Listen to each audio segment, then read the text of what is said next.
part 2 of my lecture today in NSTP 1.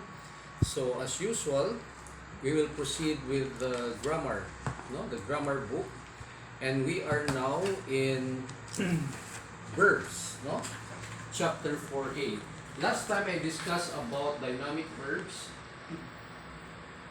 and also I discussed about uh, dynamic and stative verbs.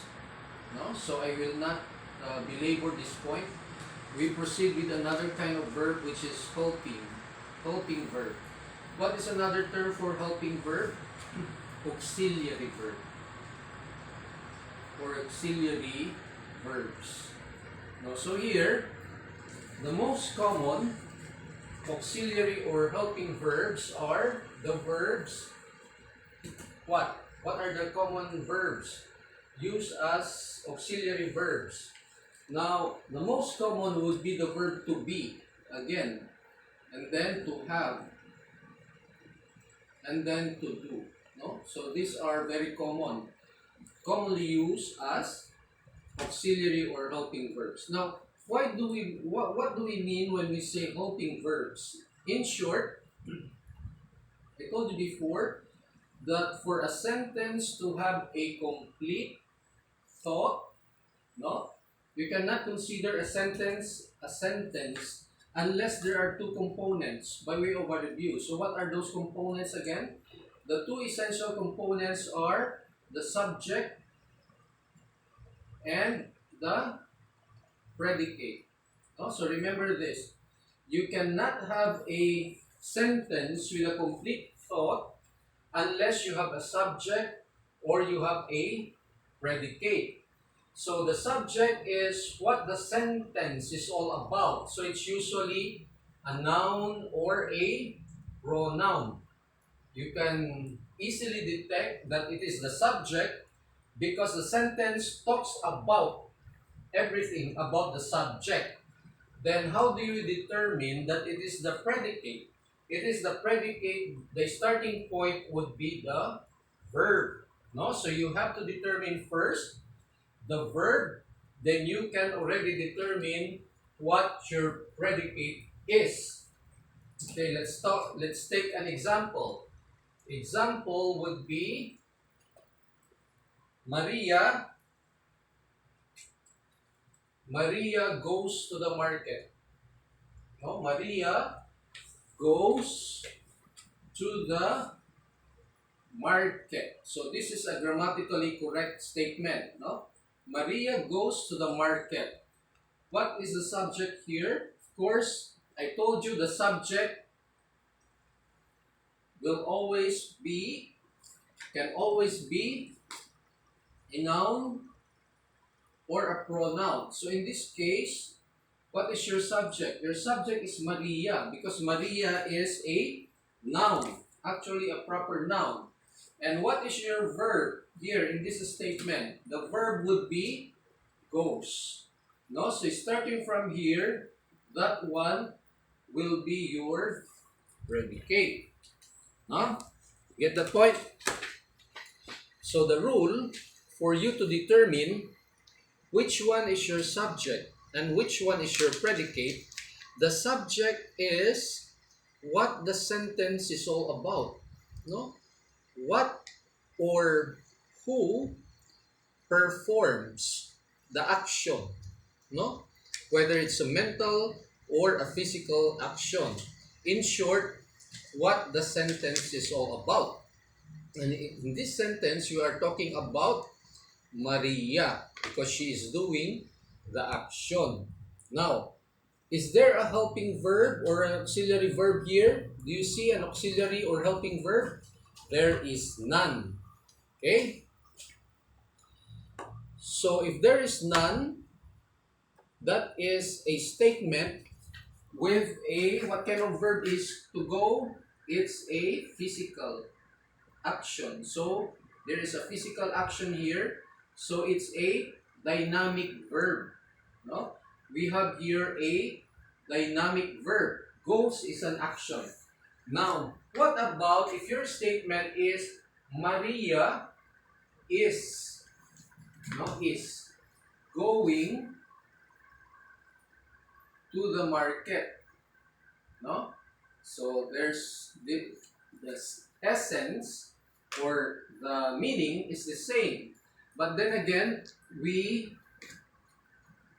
change the structure of the sentence. This time there is the is, no?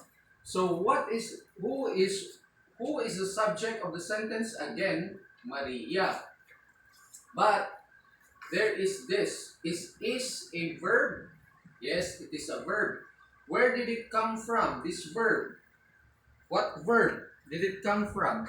It came from the verb to be. No? Came from the verb to be. So here, because this is also a verb, and this is also a verb, this one will be your predicate. Double line for predicate. So is a verb. Going is a verb. So how many verbs do we have in that statement? Maria is going to the market. How many verbs do we have? Is it one or two? There are two verbs. One is called the main verb and the other is called the helping verb. Now let me ask you, which one is the helping verb and which one is the main verb or the principal verb?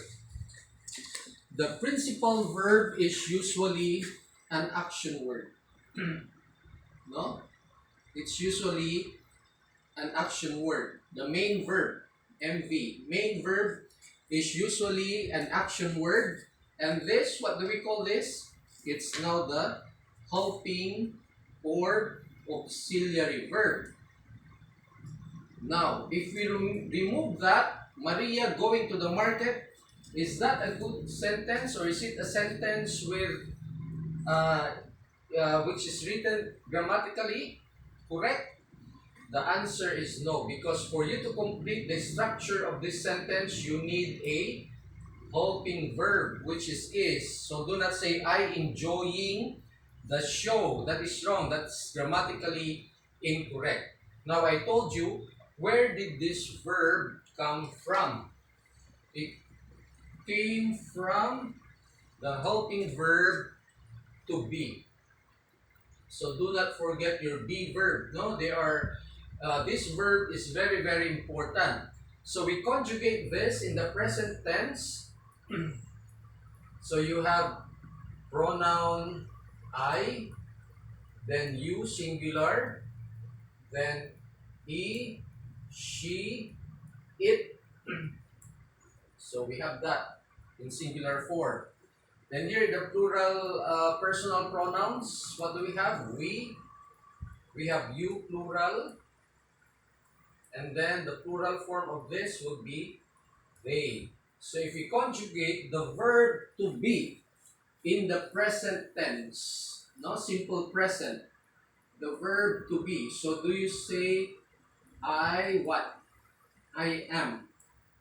No? So you conjugate this. Conjugate meaning you have to put that in the appropriate structure. No?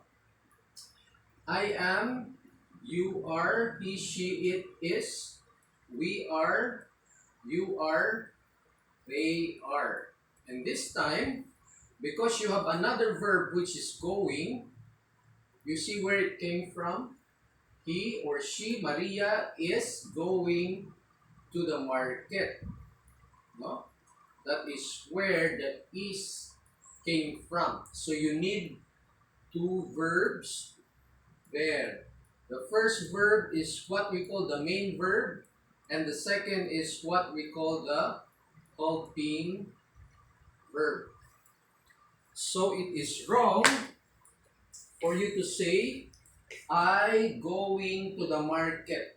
No? This is not a grammatically correct statement. I going to the market. So what do you need here? What is the word that will complete your statement?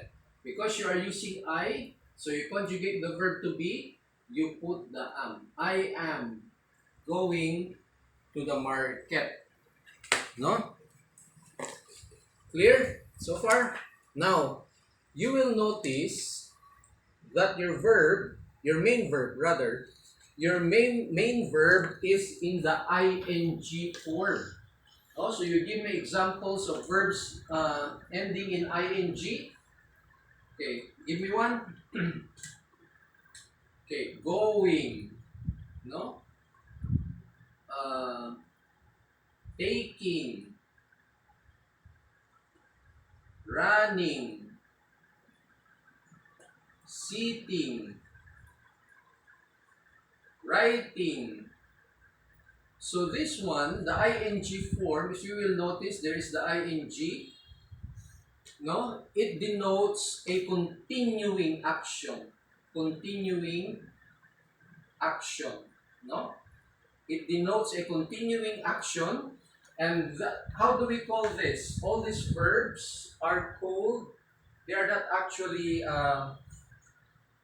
tenses, but they are called the present participles. The present participle, when you see something that is ending in ing, it's called the present participle. And for you to be able to use the present participle of the verb, you need a helping verb. Clear? So far, you need a helping verb. So I think that is all for today for the helping verb. We will continue my lecture again for this on Monday when we have the CVN.